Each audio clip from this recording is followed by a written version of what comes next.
India would have to grow its economy on three legs. We are too large and too diverse a country to build our economy on any single sector. And it is our hope that we would be able to develop not only the services sector, which will move up the value chain and also expand into new services such as engineering, design services, or accountancy or legal services. We will see India expand the basket of services and move up the value chain, but also to manufacturing and to agriculture. Now, agriculture is a sector where the contribution that it makes to the GDP has been coming down.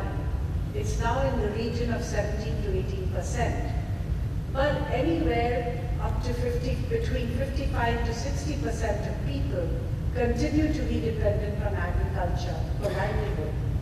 Therefore, it's important for India to see how we can trigger the next generation of reforms in the agricultural economy also. And this would happen through putting in place the logistics, supply chains, and the infrastructure to facilitate food processing. And again, this is an area where we can cooperate with the United States to great effect and to mutual benefit.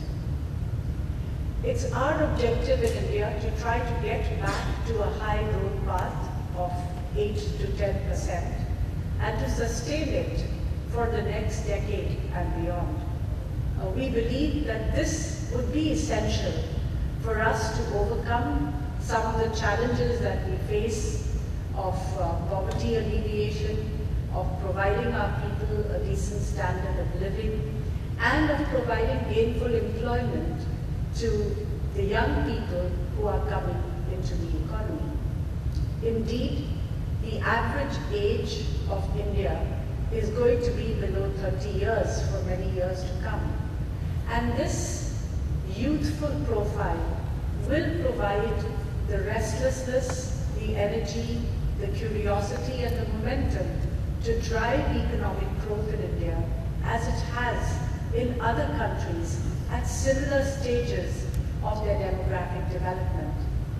But it therefore becomes extremely important for us to equip these young people with the tools to be productive members of society. And therefore, education becomes the key.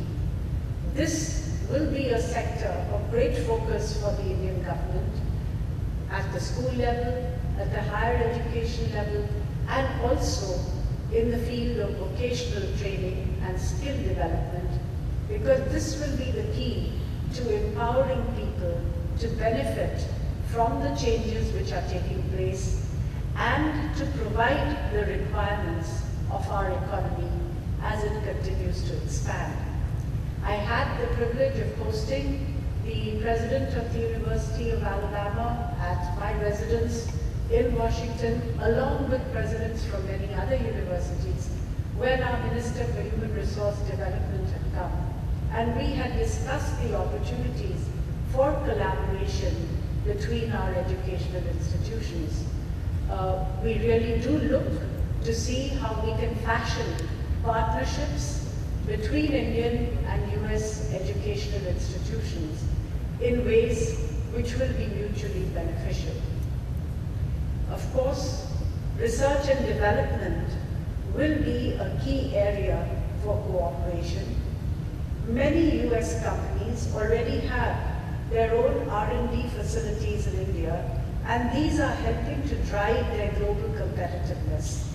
Whether it is in IBM, or it is Microsoft, or it is GE, all these companies have dedicated R&D facilities in India.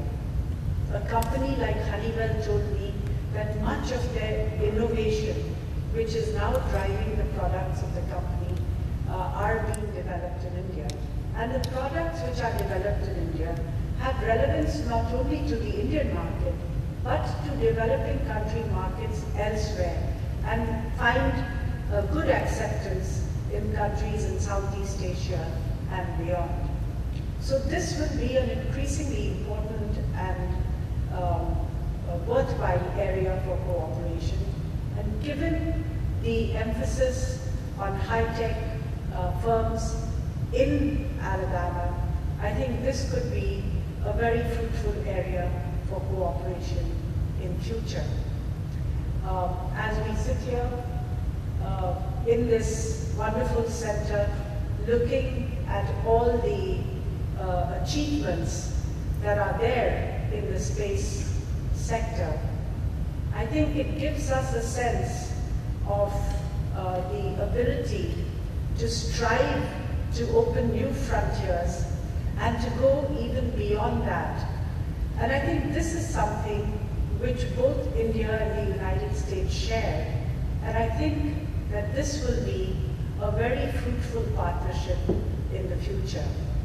We will be able to build on our shared values of democracy, our mutual respect, and the mutual benefit that we derive from this relationship to fashion a relationship which will lead to greater prosperity in both our countries and also help us in meeting some of the challenges that we face in the 21st century. Thank you.